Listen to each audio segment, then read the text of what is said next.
E a minha mão ficou no ar. Ah, perdão. Você já ouviu a expressão lugar de fala, né? Ou já ouviu a expressão identitarismo? A gente vai falar sobre isso, né? No próximo número, aqui nesse, do Diálogos com a Inteligência. A gente vai conversar com o professor Rodrigo Pérez Oliveira. O Rodrigo é professor de Teoria da História na Universidade Federal da Bahia. E ele pesquisa a história do pensamento político brasileiro e os usos do passado no texto historiográfico e nas narrativas políticas. Bem-vindo, Rodrigo. Agora pega a mão. Muito obrigado, agora Cris. sim.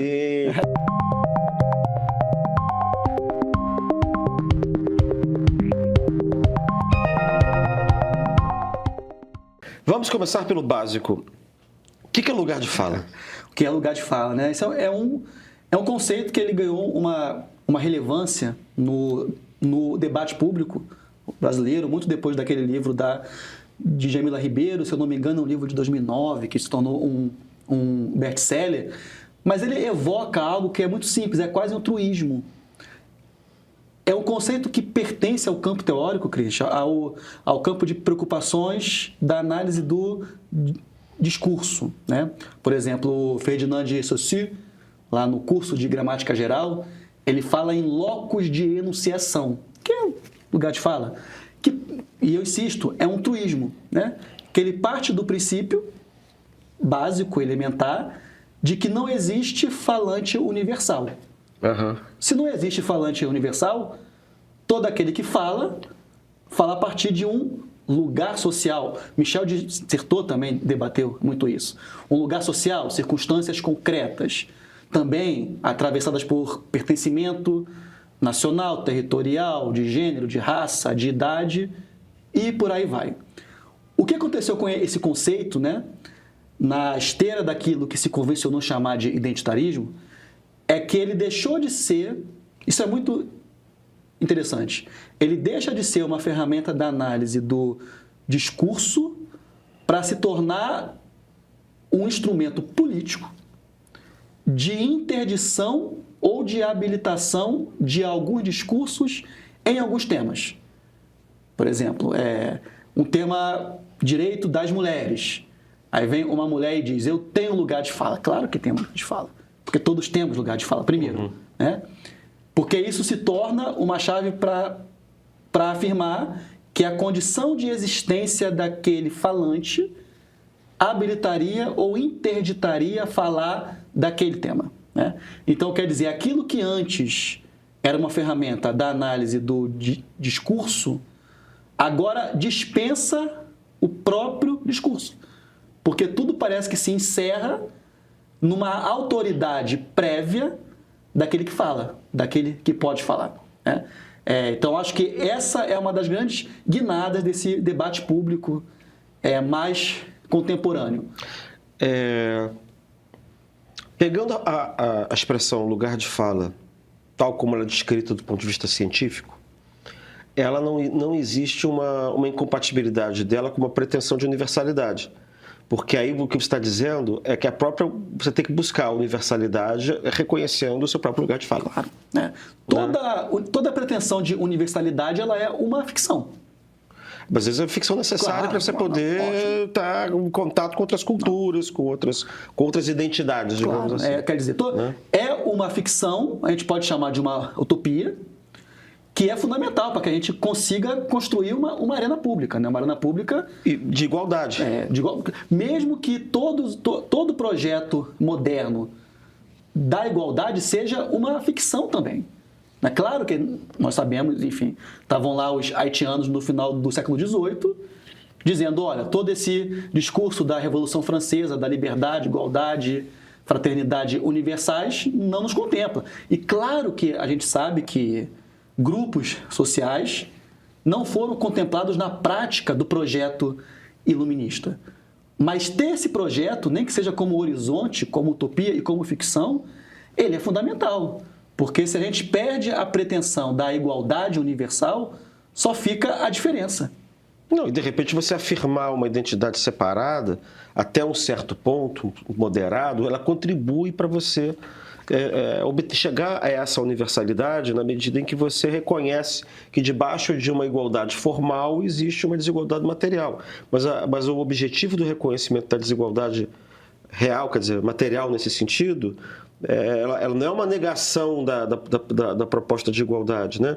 Ela é uma maneira de você reconhecer, na verdade, que existe aquela desigualdade e que você precisa compensá-la para manter a utopia da igualdade inserida no horizonte da universalidade, né? Ou seja, a diferença não é o fim. Isso. A diferença é um problema que precisa ser resolvido pela República, né? Por políticas públicas e por políticas, enfim, de reparação e correção das assimetrias que produzem a diferença. O que a gente percebe hoje, eu acho isso um problema, é que nós perdemos esse pacto, a gente perdeu esse horizonte, né, da busca por uma igualdade, e toda a esquerda, né, essa esquerda hegemônica, que se costuma chamar de uma esquerda identitária, ela virou uma administradora das diferenças. É quase que uma gestão empresarial dessas diferenças. E quando eu falo em gestão empresarial, não é uma figura de linguagem, não. Porque isso, de fato, isso já foi apropriado pelo próprio capital. Tem empresas que lucram com isso, né? Nós temos grandes ONGs, enfim, bilionários que estão lucrando com isso, né? Com a constante promoção dessas diferenças. Ou seja, a diferença não é algo a ser superada pela República, pela utopia de uma igualdade universal, entendida como igualdade no acesso aos direitos, né? Mas ela passa a ser aquilo que é de mais importante. Como que se constrói uma vida em comum assim? Né? Como que se constrói a praça pública assim? Porque em uma convivência pautada nas diferenças, os consensos ficam cada vez mais inviabilizados, né? É engraçado, a gente está habituado a ver críticas a isso que a gente chama de identitarismo, né? Do ponto de vista da direita, que é isso que a gente vê, enfim, da lacração dos Nicolas Ferreiras, a lacração dos Gustavos Gaias, essa lacração dos Bolsonaros e tal. E a gente está habituado também a ver a crítica a isso que a gente está chamando aqui de identitarismo, mas a gente não definiu bem o que é isso. Acho que isso vai aparecer ao longo da conversa, né? Eu tenho a impressão de que você chama de identitarismo é uma modalidade radical de postura em torno da identidade que interdita mais ou menos a conversa, ou torna as diferenças identitárias tão fortes, né, tão irredutíveis que o contrário se torna... Você não tem como jogar pontos para o contrário, né? Quer dizer, isso é uma definição provisória só para quem está assistindo a gente entender o que a gente está dizendo. A gente tem, então, críticos também a isso que a gente está chamando de identitarismo, que eu posso chamar de liberais, né? Mas é mais difícil a gente encontrar a gente do campo da esquerda fazendo a crítica a esse tipo de identitarismo, né? Por isso que eu acho interessante no seu caso. Porque você mesmo falou agora, uma certa esquerda hegemônica. Você falou isso. Eu queria que você falasse um pouco sobre isso. Entendeu? Porque então você tem uma disputa dentro da esquerda e você não está na parte dessa esquerda, está numa outra esquerda. E como é que você define essa esquerda e o que essa esquerda é? Bom, eu acho que primeiro é preciso deixar claro que o identitarismo não é uma prerrogativa das esquerdas, né? Mas sim uma cultura política, e é isso que eu sustento em pesquisas, um traço fundamental da cultura política contemporânea em um debate político cada vez mais mediatizado pela internet, onde marcadores de identidade não territoriais se tornam mais importantes do que os marcadores territoriais que estão aí desde sempre, né? Porque é isso, politizar a identidade é algo tão antigo quanto a própria política, né? Uhum. Onde existem seres humanos vivendo coletivamente, existe política. E onde existe política, existe a imaginação de marcadores de especificidade que diferenciam um grupo do outro. Sei lá, um dos tratados políticos mais antigos dos quais eu tenho memória, as histórias de Heródoto. Né? É Heródoto, um grego, quase que fazendo o trabalho do etnógrafo, né? Entre os ditos bárbaros, descrevendo os bárbaros para um outro grego. Então, de partir daí, nós já temos marcadores de identidade que separam aquilo que é o bárbaro e aquilo que é o grego. Os nacionalismos do século XIX... Não, o Aristóteles também, quando ele recomenda, por exemplo, o governo misto como forma de governo, Constituição, o misto de oligarquia com democracia, ele diz que é porque em toda a sociedade existe uma luta entre a classe rica e a classe pobre. Isso também tem uma identidade que aí é uma identidade dada pelo nível econômico, né? É uma identidade sempre imaginada, né? O próprio Benedict Anderson. São comunidades imaginadas. Então é isso, quer dizer, a politização das identidades existe desde sempre. Ela atravessa a história humana. Agora, claro que em momentos específicos existem modalidades específicas de politização dessas identidades.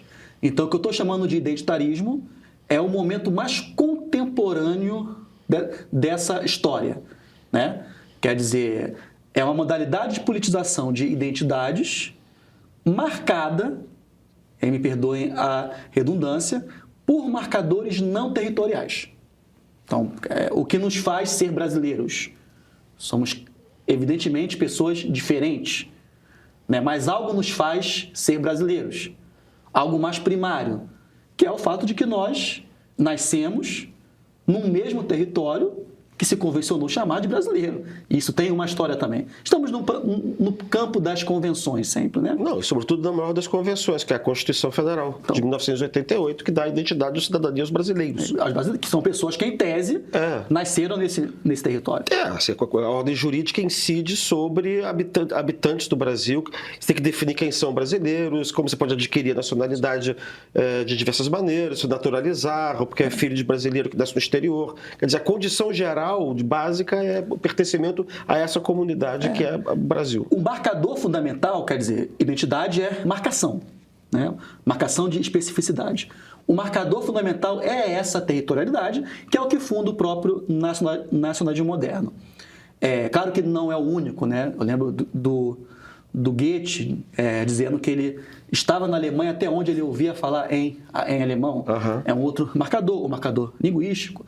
Mas tudo está um pouco vinculado a essa territorialidade, né? O que a internet faz é implodir isso.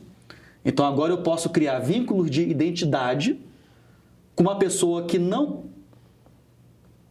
divide comigo o mesmo espaço, o mesmo território, mas que supostamente divide outras condições de existência, que pode passar pela raça, pode passar pelo gênero, pode passar pela religião. Então, identitarismo é essa modalidade de politização das identidades e das particularidades fora da marcação territorial que caracteriza o nacionalismo moderno. E isso está compartilhado à direita e à esquerda. Trump, por exemplo. Trump é um líder... Mas isso é um identitarismo moderno que você está falando, porque já que os outros já existiam antes da internet. Contemporâneo. Acho que pode falar... É hoje, né? É o que está aí. Sim, sim. Década de 70, 80 para cá, com a revolução digital. O Trump é um líder claramente, evidentemente identitário. Tanto é que agora, por exemplo, quando ele quer tirar o direito de nacionalidade das crianças filhas de imigrantes que nasceram em território norte-americano, isso para mim é um sinal muito evidente disso. Quer dizer, não basta nascer aqui, não basta o marcador territorial. Você precisa dividir outros signos. E aí as pessoas de esquerda que me perdoem, que é um termo que é muito usado pela esquerda, mas é disso que o Trump está falando também, outros marcadores de ancestralidade. Não é isso que ele quer dizer quando ele fala, olha, sim. Os filhos de imigrantes, mesmo que nascidos em território norte-americano, não fazem jus à cidadania, não são norte-americanos, ou americanos, como eles costumam dizer, porque eles não compartilham outros signos de identidade. Somente o signo da coterritorialidade não serve mais. Eu acho que isso é muito emblemático do identitarismo. Então é isso, quer dizer, ao menos no meu vocabulário, o identitarismo não é um signo de denúncia, né? Apesar de eu ser muito crítico. Sim. Né? mas ele é um conceito que eu utilizo para tentar entender a cultura política contemporânea marcada pela experiência da internet, que eu acho que é uma das maiores revoluções da história humana. Você não é contrário à política de identidade, pelo que a gente está conversando até aqui, como um mecanismo de correção da efetividade de direitos civis para determinados grupos que são minoritários ou foram historicamente vistos como minoritários e que se veem como maiorias minorizadas, né? Quando é que essa política de identidade a que você é favorável se torna identitarismo? Quando é que ela se torna uma coisa negativa? Primeiro que eu sou a favor de grande parte das políticas públicas de reparação histórica, né? Eu acho que o Brasil é um caso muito interessante no mundo. Nós somos modelo para muitas políticas públicas, né? O que não me faz ser a favor de todas. Certo. Depois a gente pode, enfim, eu acho que, por exemplo, hoje nas universidades, a gente vive aquilo que eu costumo chamar de uma cultura da cota. Então, você vai alargando a ideia e o conceito de cota a cada vez que uma minoria organizada o suficiente consegue reivindicar isso. Isso aí eu acho que é problemático. O que não quer dizer que eu seja contrário às cotas raciais implementadas no começo desse século, que eu sou profundamente a favor. Né? Então é isso, eu não sou a favor da ideia de política pública de correção e de reparação, o que não quer dizer que eu esteja a favor de todas elas. Sim, é um ponto. E o segundo ponto, quando que a necessária ampliação de direitos civis, sociais e políticos para grupos historicamente excluídos deixa de ser um processo de aprimoramento da democracia, porque eu estou perfeitamente de acordo que não existe democracia plena diante do racismo estrutural. Sim. Não existe democracia plena diante do machismo e da misoginia. Não existe democracia plena diante da homofobia. Não existe democracia plena diante do não acesso das pessoas com deficiência aos espaços públicos. Pronto, né? Quando isso se torna identitarismo? Quando se torna produto. Quando o objetivo passa a ser projetar elites desses ativismos em espaços de poder e de prestígio em nome de uma certa ideia de representatividade. Né? Se a agenda for essa, né? Se a agenda for ter uma protagonista negra na novela das 8, se o objetivo é esse, aí já é aquilo que eu chamo de identitarismo. Porque isso não corrige o fato. Pode ter algum efeito psicológico nas jovens negras. Pode ter um efeito simbólico importante. Pode ser que sim, mas isso não corrige as assimetrias históricas. Né? Quer dizer, quando enfim, acho que não pode falar marca, né? Mas quando uma determinada linha de cosmético no dia 2 de namorados é 12 de junho, né? Então, o tempo que eu não arrumo namorado é 12 de junho. Quando uma determinada linha de cosmético faz uma propaganda com casais homoafetivos no dia 12 de junho, isso não necessariamente significa que a vida dos casais homoafetivos tornou-se melhor ou que a homofobia afeta menos esse grupo. Mas você não acha que até certo ponto esse tipo de ação, na verdade, não visa normalizar e normalizar esses comportamentos ou esses seres, você ser homossexual, você ser mulher, você sofrer algum tipo de deficiência? Você acha que isso não é voltado para habituar a população que não está habituada a esse tipo de condição? Desde que não pare aí. Né? Desde que isso seja o começo do processo e não o fim. Porque para que esse processo de correção ele seja efetivado, tem muito mais de desafios envolvidos, inclusive aqueles que confrontam o capital.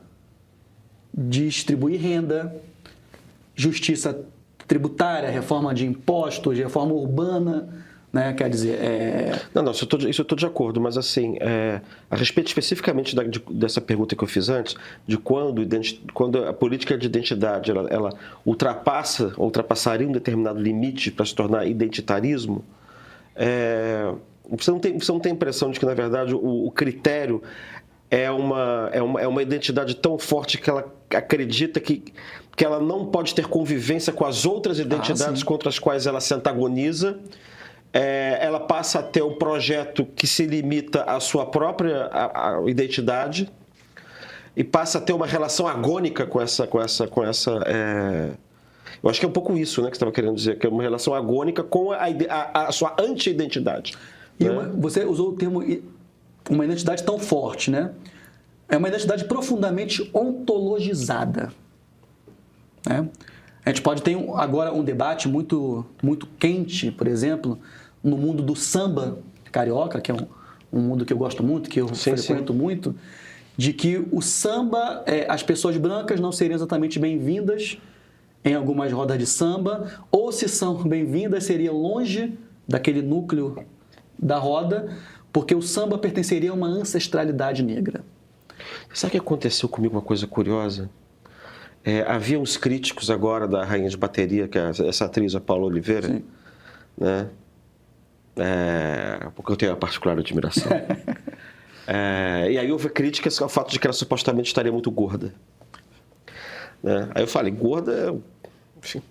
Aí eu tinha ouvido ela dançando lá, eu fiz um elogio.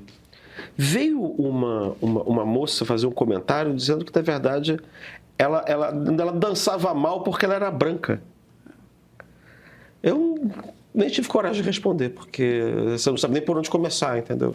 Não, acho que esse caso... Eu descobri que ela não tinha lugar de dança. É exatamente isso. Quer dizer, existiria, então, uma ontologia na condição racial branca que necessariamente é um impeditivo para que ela saiba dançar. Quando as identidades são ontologizadas a esse ponto, aí, de fato, a própria convivência no espaço público fica muito complicada. É como se cada identidade fosse uma humanidade diferente? Porque se nem aprender eu posso, né? Se independente da minha trajetória pessoal, da minha vida, da minha condição de classe, eu faço parte, em tese, de um pacto da branquitude que é necessariamente racista, por exemplo, quer dizer, nem de aprender eu sou capaz. Mas como é que você vê, então, o que é o letramento, então? O letramento, o que é? Porque o letramento racial, o letramento seria uma maneira de você aprender. Então tem uma espécie de uma proposta de aprendizado. Mas a pessoa aprende mesmo? Eu acho que é possível. Enfim, eu sou professor, claro. Eu sempre vou partir do princípio de que a pedagogia transforma pessoas. Uhum.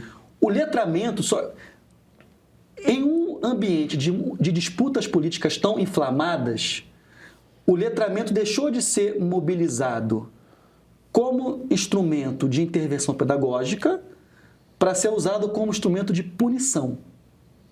Né? Você precisa passar por esse letramento racial. Tá, mas espera aí, a gente vai discutir raça a partir de qual perspectiva? Qual letramento seria esse?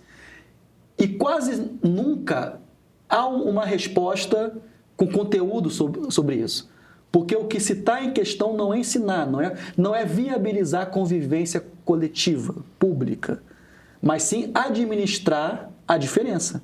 Porque é isso, Cristian, isso está dando dinheiro, tem gente ganhando dinheiro com isso, tem gente ganhando prestígio com isso, e tem gente ganhando mandato com isso. Isso está elegendo pessoas à direita e à esquerda. Agora, por exemplo, na crise do Pix, né, recentemente, pouco se falou dos desdobramentos daquela crise, que eu acho que foram interessantíssimos dessa nossa conversa aqui. Eu até tenho um texto na revista Fórum sobre isso, porque os dois personagens que ganharam destaque logo depois, cada qual com o seu vídeo, foram quem? Nicolas Ferreira e Érica Hilton. Uhum. Né? Ou seja, dois jovens, duas lideranças respectivamente, dessa direita e dessa esquerda, dessa new right, dessa new left, dessa nova direita e dessa nova esquerda, igualmente identitários. E aí a minha provocação no texto foi exatamente essa: feitos um para o outro. Quais são as consequências negativas que você percebe dessa esquerda que você considera identitária e chama de hegemônica? Primeiro, enfim, acho que muitas, mas uma em especial que eu acho muito, muito perigoso mesmo, que é a total implosão da lógica republicana. Alguns falam que é liberal, mas é a lógica da própria república, da res pública, que divide a existência humana em uma existência privada e uma existência pública, né? Hoje nós vivemos, se o Sérgio Buarque de Holanda e o Raimundo Faoro apontavam para a morte do homem público, né, por uma certa lógica supostamente patrimonialista que atravessaria a cultura e a história brasileira, eu acho que hoje a gente vive a morte do homem privado. Não existe mais vida privada. Se você... Não estou falando que não, você eu entendi tenha feito perfeitamente. isso. Mas não, se você... Há 20 anos até... Você está casado há quanto tempo? Há 20 anos. Então, quando você era solteiro, se você trocou uma mensagem mais desaforada com alguma namorada e isso hoje vem a público, isso pode seriamente comprometer a sua reputação profissional, acadêmica. Ficou preocupado, não? Não. Eu estou lembrando, na verdade, do ponto de vista conceitual, que isso também é uma coisa meio iliberal, porque o conceito de espaço privado é um conceito liberal, tanto que a gente encontra no texto clássico do Benjamin Constant, Liberdade dos Antigos e Liberdade dos Modernos, e que o que diferenciaria a modernidade é exatamente o fato de que a vida privada ela tem uma lógica completamente da vida pública. A vida pública é a rua, não é o domus, né? Ela não é a casa. Mas, ao contrário, você tem pensadores mais radicais que você tem que levar a lógica da rua para dentro da casa. Aquilo que vale dentro da casa, da rua vale dentro da casa, porque a rua se tornou igualitária, mas a casa não seria igualitária, porque haveria simetrias entre homem, mulher, criança, homem, velho. Então você teria uma espécie de... isso é incentivado, entendeu? É como se fosse uma vitória da democracia que o igualitarismo da rua tivesse que entrar dentro de casa. Eu acho isso uma tragédia civilizatória. Né? Mas eu acho que você está se referindo a outra coisa, você está se referindo a informações privadas, né? Não, sim, João. E coisas que a gente faz na vida privada que a gente não faz em público. E a diferença entre aquilo que o Xenofonte chamava de oikos, né? Enfrentou até mais elementar nisso, né? O que é o oikos? É, por exemplo, onde eu vou cultuar. A gente nem precisa ir nesse aspecto relacional, sexual. A gente pode ir no aspecto religioso mesmo, né? Por que o Estado laico é um avanço civilizatório? Porque ele me permite, no meu espaço privado, a cultuar a divindade que eu bem queira, né? Aquilo que a professar. Só que isso só é possível com essa ideia de um espaço privado inviolável. Inviolável tanto em relação ao Estado, como em relação ao meu vizinho, ao meu colega de trabalho. Então, quando o identitarismo não apenas ontologiza identidades, mas como hierarquiza moralmente as identidades, a ideia do mundo do segredo desse espaço privado, da qual fala Locke, né, esse mundo da intimidade, isso é cada vez mais devassado. Eu acho que tem um aspecto também do pensamento, não basta aquilo que você diz em público, você tem que acreditar naquilo. Né? Eu acho que é uma espécie de conversão moral e pessoal, é uma tentativa de criar um homem inteiramente novo. O homem está falando é um ser humano completamente novo. Eu acho que a pretensão é exatamente essa, né? Quer dizer, é a ideia de que vai se criar um ser humano completamente novo e que essa geração que está aí chegou no último estágio da evolução moral e da capacidade crítica, que a autoriza a passar a história a limpo, inclusive vetando autores, vetando artistas. Também. Claro, não. Tem que passar o passado a limpo. Passar toda a história humana a limpo, porque ela está convencida de que essa geração, é a portadora de uma virtude. Eu lembro que eu estava numa conferência, na universidade onde eu trabalho, em algum momento eu citei o Mia Couto, que é um autor que eu gosto muito, Mia Couto, sim. escritor moçambicano. Aí uma moça pegou o microfone: depois eu vou te contar as bobagens que o Mia Couto fez em Moçambique. Acho que era, depois ela falou que era algo ligado a crime ambiental, que eu nem sei se procede exatamente, mas eu falei com ela: não muda rigorosamente nada. Porque não muda, porque o critério para validação dos autores ou dos artistas não pode ser desvios comportamentais que, se a régua de exigência for muito alta, ninguém passa. Uhum. Eu não estou seguro se um escrutínio na minha vida privada, com esse critério de moralidade, me habilitaria para a vida profissional, por exemplo. Mas você vê também consequências negativas do ponto de vista político, eleitoral, alguma coisa assim? Muito. Porque é claro que nesse choque entre identidades, existem as identidades numericamente majoritárias e as numericamente minoritárias. Então, no combate sobre as políticas de gênero, por exemplo, né, existe uma ideologia de gênero, que é um termo que a direita costuma usar muito e que a esquerda veta, e que eu acho que é um termo que pode ser usado, a depender de como a gente usa, mas existe uma ideologia de gênero que é majoritária, que é aquilo que em espanhol se chama de família natural, né, que chama natural, que é o homem, mamãe, papai, filhinho, né? Então, essa é uma identidade hegemônica. Então, quando a direita radical, isso vem sendo feito desde 2018, produz em larga escala uma série de fake news ligada ao tema do gênero, né? Tem uma em 18 que pode parecer engraçado, mas é muito grave, né? Que, segundo essa fake news, o Haddad, quando era prefeito de São Paulo, ele proibia os médicos de contar para os pais se o bebê era menino ou era menino ou menina, que quem iria decidir isso era o PT quando a criança tivesse 5 anos. Tá. Eu sei que a primeira reação a uma fake news como essa, como a fake news da mamadeira fálica, é a gente fazer troça, né? Só que isso é algo muito sério porque cola. É a ameaça do comunismo, porque o comunismo não só ele vai acabar com a propriedade privada, mas ele vai destruir a família. Exato. E cola por quê? Porque as esquerdas têm um debate sobre relações de gênero fora da lógica patriarcal, que é importante que tenha. É um debate importante.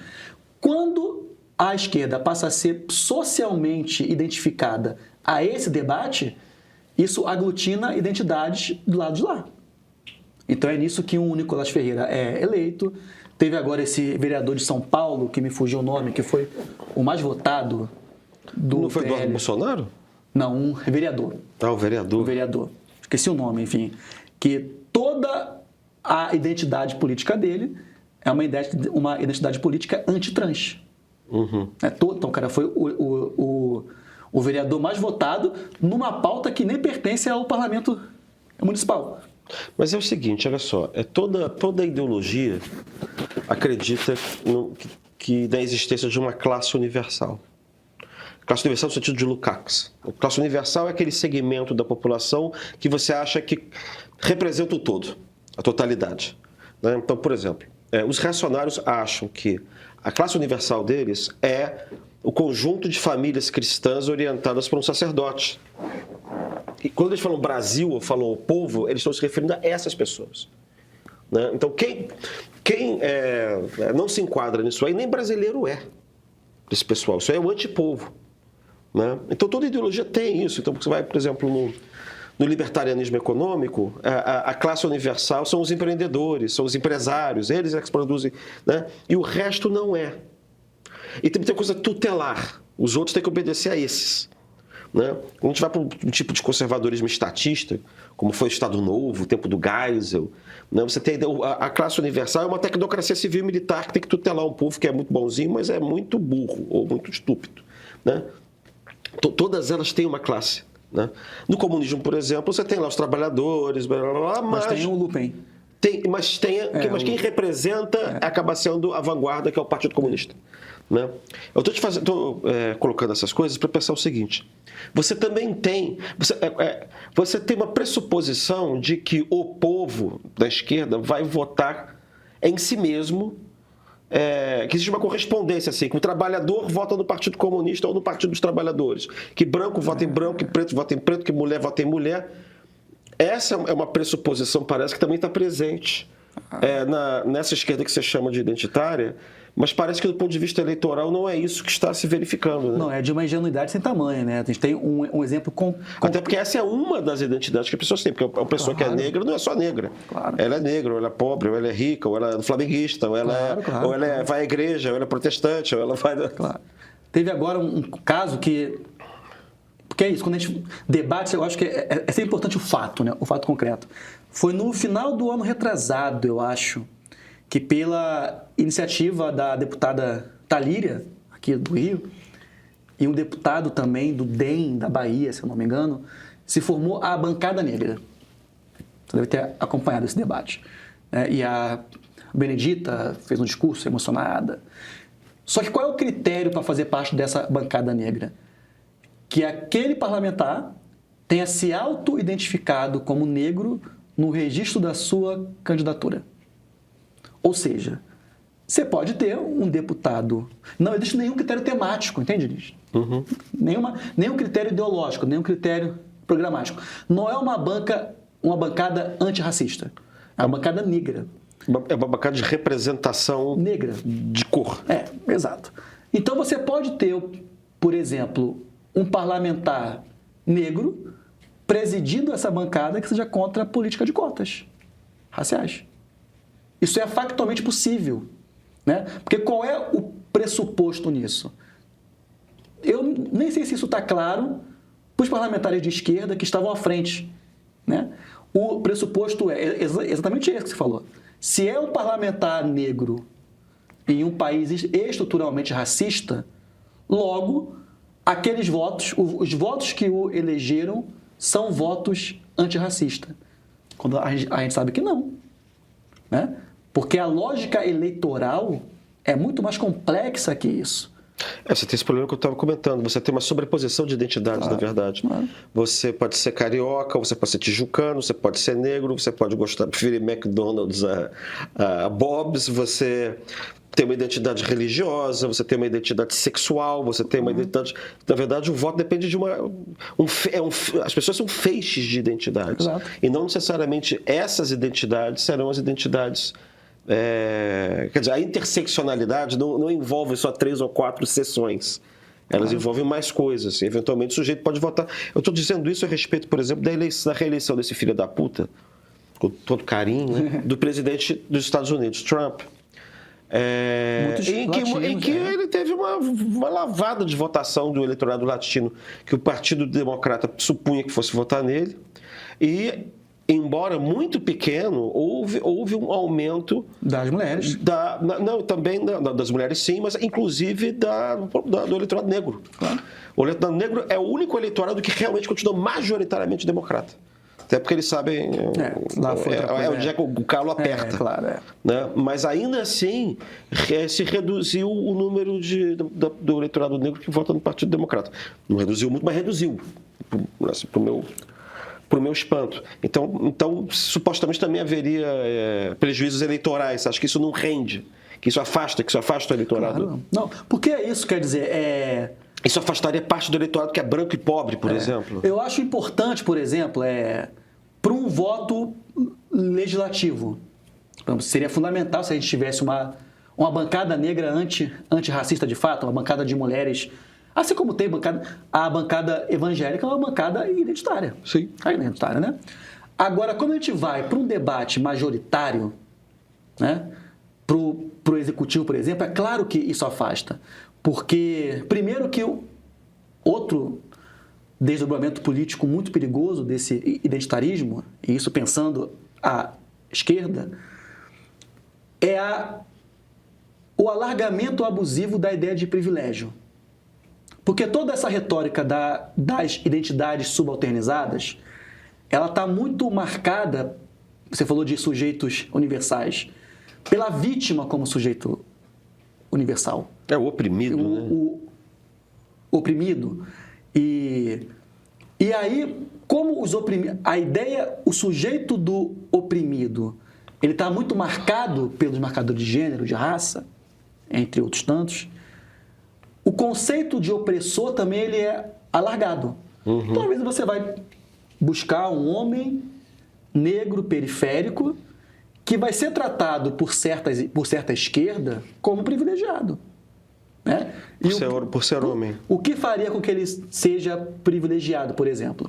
É o fato de que ele anda na rua de noite, bêbado, sem medo de ser vítima de violência sexual. Isso é muito usado isso. Eu pergunto, isso é um privilégio ou é um direito não universalizado? Porque eu acho que esse debate ele é fundamental, né? Porque privilégio é aquilo que a gente abole. O latifúndio é que um você privilégio. extingue, né? O latifúndio é um privilégio. A evasão fiscal é um privilégio, né? O monopólio da comunicação das Big Techs é um privilégio. Mas a segurança não seria um privilégio. Não, quer dizer... Ela é um direito... que tem que ser universalizado. Sim. Então, quer dizer, quando eu trato aquele sujeito que, na verdade, não tem nada de privilegiado, ele pode, sim, ter acesso a alguns direitos que ainda não foram universalizados. Quando eu trato aquele sujeito como um privilegiado, ele já é o outro. Tanto é que parte dessa direita radical, ela está se sustentando e se reproduzindo no voto desse homem jovem. Certo. Agora eu quero fazer uma pergunta para você sobre o seu lugar de fala. O seu lugar de fala dentro da esquerda. De onde é que você está falando dentro da esquerda? Que esquerda é essa que critica essa esquerda que você chama de identitária? Primeiro que eu sou filiado ao Partido dos Trabalhadores há muito tempo. Sou cria do subúrbio carioca, né? Estudei escola pública a vida toda. Sou nascido em Nilópolis e criado em Anchieta. Quem conhece bem o Rio de Janeiro sabe do território de que eu estou falando. Estudei na UFRJ a vida toda, da minha graduação ao doutorado. E eu sempre me identifiquei como uma esquerda materialista. Me auto-identifiquei, já que como uma esquerda materialista que parte de uma premissa elementar, né? Uma premissa fundamental. A principal experiência de opressão inventada pela modernidade é a pobreza material. Ou seja, a divisão entre classes ou segmentos sociais criados pelo capitalismo. Quem come bem, quem não come bem. Quem mora bem, quem mora mal. Quem tem direito à cidade, quem não tem direito à cidade. Né? Eu lembro que quando eu tinha 18 anos, comecei a estudar, enfim, eu sempre fui muito cinéfilo, aí eu tentei alugar uma coleção de DVDs do Almodóvar numa locadora que ficava aqui no Estação Botafogo. Eu sei, era a melhor locadora que tinha no Rio. E não deixaram eu alugar porque o meu certificado era em Anchieta. Então, isso para mim você não tem direito à cidade, então você não tem direito à cultura. Né? Então, não quero dizer que com isso seja o único. Eu morei em favela até 20 anos de idade, enfim. E fica muito claro que pior do que ser pobre é ser pobre e negro. Porque ser branco e pobre também já te coloca no outro lugar. E um lugar de privilégio de modo algum. Agora, eu tenho acesso a direitos que um pobre preto não tem. Mas a coisa começa pela experiência da pobreza material. Então, a minha premissa sempre foi essa. E me incomoda muito, e sempre me incomodou, antes mesmo do identitarismo ter esse nome. Né? Quando esses outros marcadores de opressão começaram a se impor a essa experiência elementar da pobreza material. Você quer dizer isso aqui, quando você está dizendo que houve, quando você percebeu uma inversão de prioridades? Uma relativização dessa premissa. Mas é pobre, mas é homem. É pobre. Né? A condição de gênero pode permitir àquele sujeito ter acesso a alguns direitos, como o de andar na rua bêbado durante a noite e não ser estuprado, que ainda não foram universalizados, mas tem que ser, né? Então, hoje eu me identifico nesse lugar. Já foi muito mais difícil fazer esse debate. Eu acho que eu já tive mais sozinho nisso. Tanto é que hoje eu estou aqui falando. Uma esquerda materialista, então, é uma esquerda que é o quê? Uma esquerda que é uma esquerda raiz, é uma esquerda tradicional? Eu diria... Teve um bate-papo que eu fiz com uma outra influenciadora muito importante, o Senhorita Bira, que me chamou de esquerda conservadora. Bom, isso é um clássico. Em geral, você tem dentro da esquerda, você tem esquerda, eu chamo de socialismo para diferenciar dos outros ideologias, porque não tem só direita e esquerda. Né? Mas você tem uma esquerda que eu chamo de socialismo nacionalista e tem outra que eu chamo de socialismo cosmopolita. E, historicamente, a esquerda cosmopolita sempre diz que a esquerda nacionalista é conservadora. Você encontra isso, ou é Ford denunciando, sei lá, o populismo varguista, chamando de populismo. Você encontra várias críticas a essa, dizendo que isso é uma esquerda conservadora. Depende do que se queira conservar, né? E depende do projeto revolucionário disruptivo em jogo. Nessa quadra histórica... Quem mais chegou perto de uma ideia de revolução e de ruptura foi o bolsonarismo, né? Querendo romper com uma ordem que é a ordem estabelecida pela Constituição de 88. Sim, as metamorfoses que ela criou também ao longo desses 30 anos da sociedade brasileira. Se a ordem a ser conservada é aquela, significa defender o SUS, defender, né? Enfim. Somos todos conservadores. Eu sou conservador tranquilamente. Mas é isso, eu me definiria nesse campo, uma esquerda materialista, social-democrata. Não me considero um socialista, como eu não acredito na promessa revolucionária. Você não é comunista. Não, de forma alguma. Social-democrata, a minha utopia é um país de classe média. É um país de classe média, onde exista, que foi um pouco a utopia que marcou a minha geração. Essa geração tem 39 anos, essa geração que chegou na universidade no começo desse século, no contexto da ampliação dos cursos noturnos, dos campi, das cotas. Então, qual era a promessa feita ali?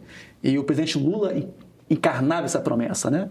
Era como se o Estado brasileiro estivesse dizendo, olha, você gosta de quê? Não, eu gosto de estudar história.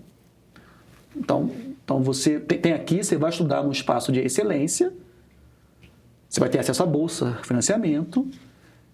Então estuda, trabalha, que a recompensa virá na forma de uma melhor posição profissional. Sim, ascensão social. É isso, né? A utopia que embalou a minha geração... E realizou, porque você hoje é professor, doutor no Estado Federal. Eu sou Um programa de pós-graduação. Sim, eu me considero parte da geração mais sortuda desse país.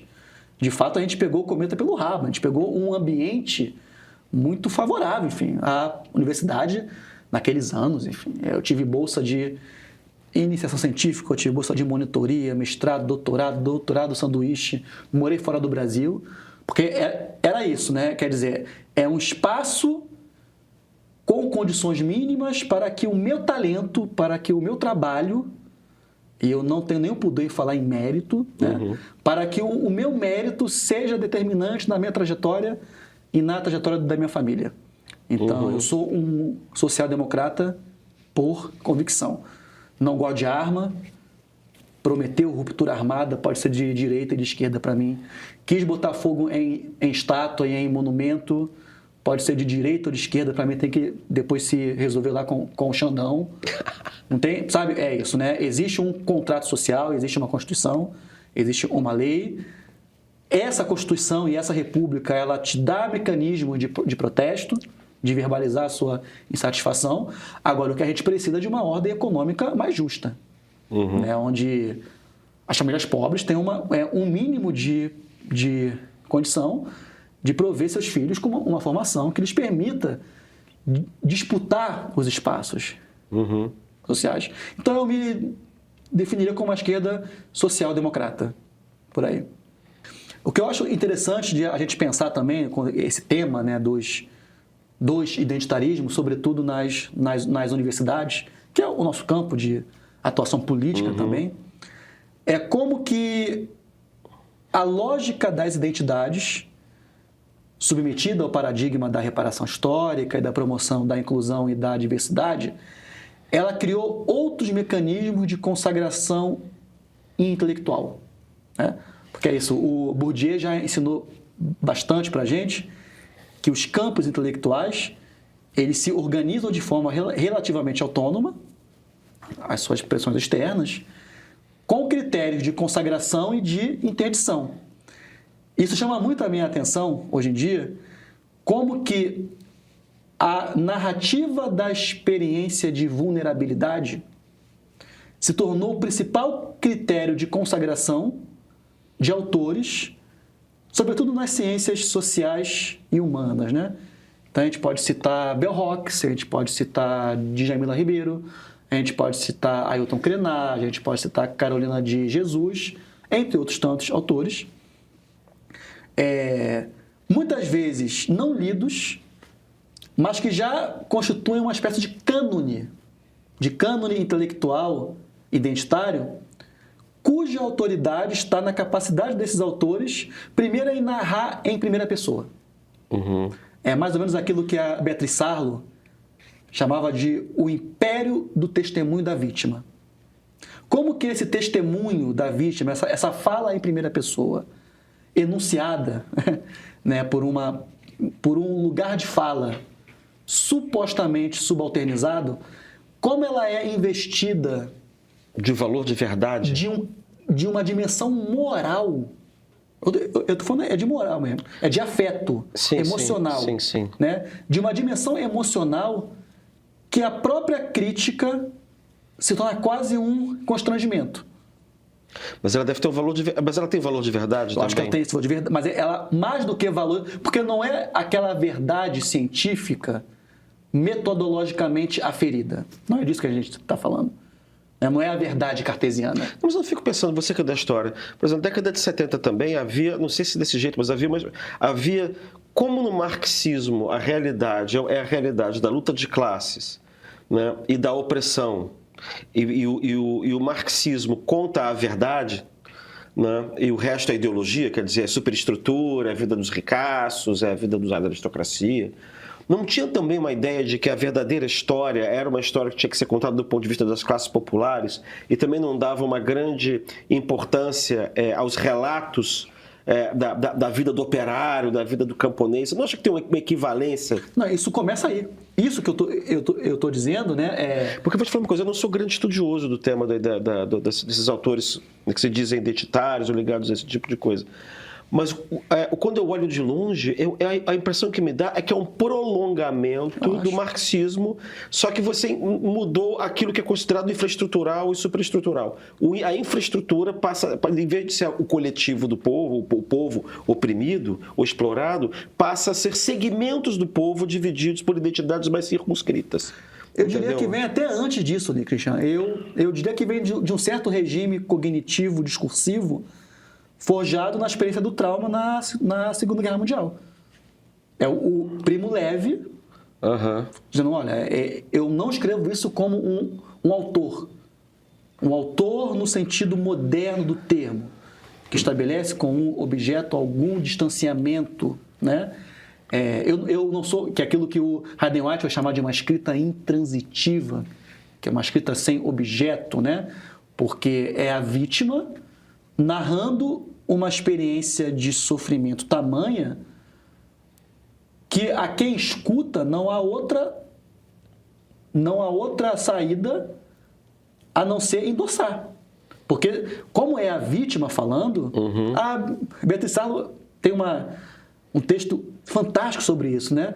Isso investe aquela fala de um conteúdo moral e emocional a tal ponto, como que eu vou criticar, como que se submete um texto da Carolina de Jesus ao escrutínio crítico?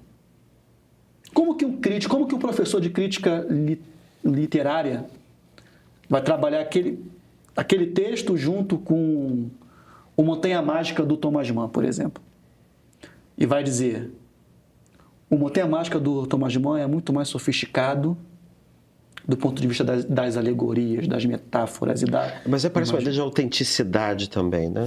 Eu acho que é mais autenticidade do que verdade. Porque eu acho que porque a ideia do lugar de fala implica a ideia de autenticidade. Exato, é isso. Né? E a autenticidade é ter vivido aquele sofrimento, estar naquele lugar de fala da opressão. Exato. Só que eu acho que isso tem um efeito cognitivo que me parece muito, muito, muito perverso. E como professor eu percebo isso nessas gerações, que primeiro é o estreitamento do repertório teórico.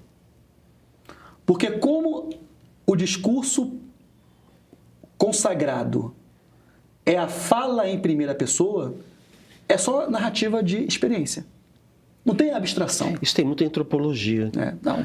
Eu volta e meia eu pego isso, que é a descrição de uma experiência de campo que passou por isso, que passou por não sei o quê, mas no final é muito difícil você aferir a qualidade daquilo. O problema é que é só um testemunho. É isso.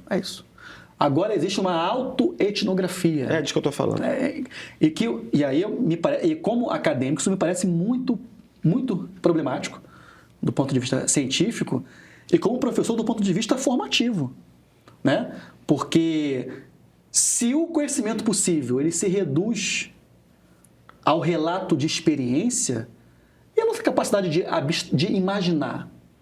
Não, o problema é que você não consegue ter objetividade, você não tem contraste de diferentes pontos de vista, você não é obrigado a levantar fonte, você não é obrigado a reconstruir a realidade. A gente sabe que a realidade, a gente mal sabe o que está acontecendo aqui agora. Então, reconstruir o passado também é mais complicado.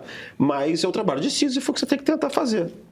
Né? Que é procurar chegar o mais próximo possível daquilo então, que se convenciona alguma coisa verossímil sobre o que aconteceu. Então, eu vejo com muita preocupação política, que é a interdição da crítica, né? Então acaba que se cria um Através ambiente... do cancelamento, que você está querendo dizer? Claro, que se cria um ambiente de constrangimento aos acadêmicos a tal ponto que todo mundo tem que dizer que gosta daquilo.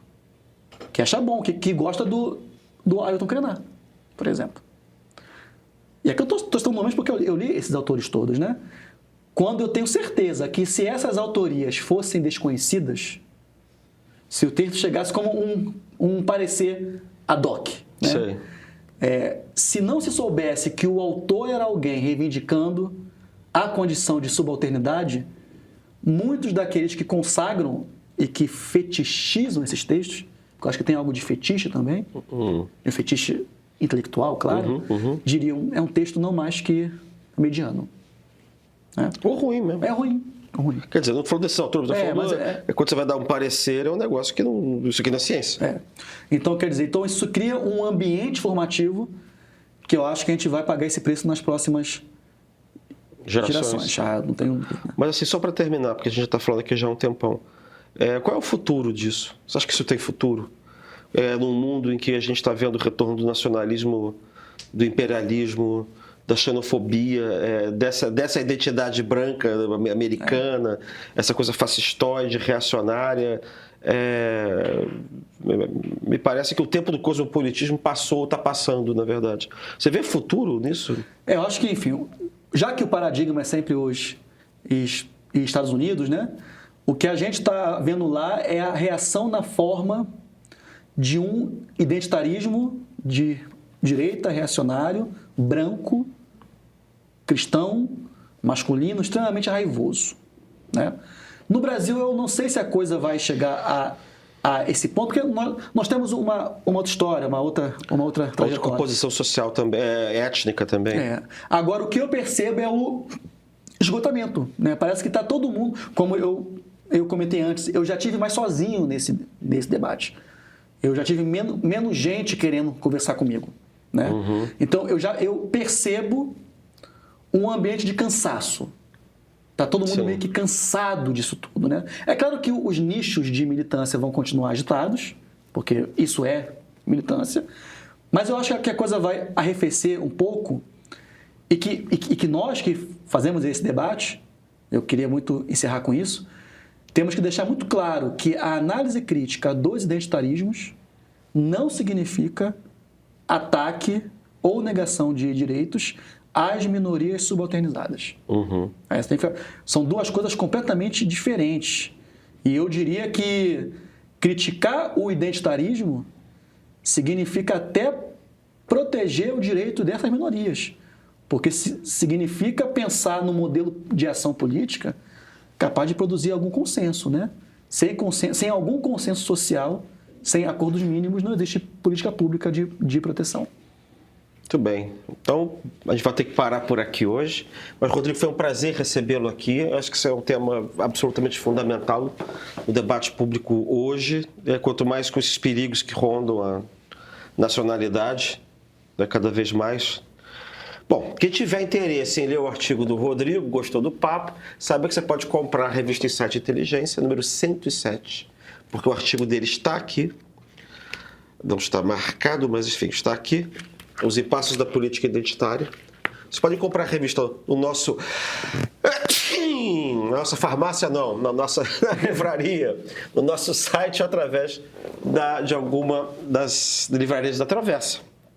E lá no site você também encontra um acervo gigantesco com mais de 1000 artigos para se aprofundar em questões políticas, refletir sobre a cultura e a sociedade, ver documentos inéditos e até apreciar poemas.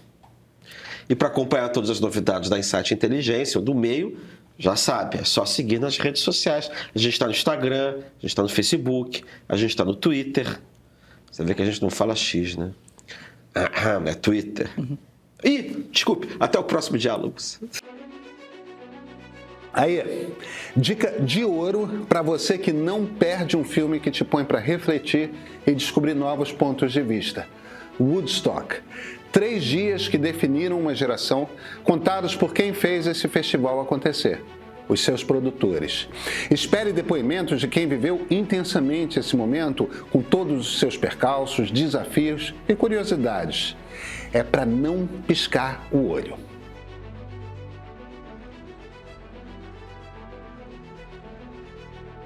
Coração partido tem cura. E não sou eu quem está falando, tá? É a ciência da separação. Amor e dor mostram os efeitos no nosso corpo do apaixonamento e do término. E o melhor, você vai conhecer potenciais estratégias para curar um coração partido.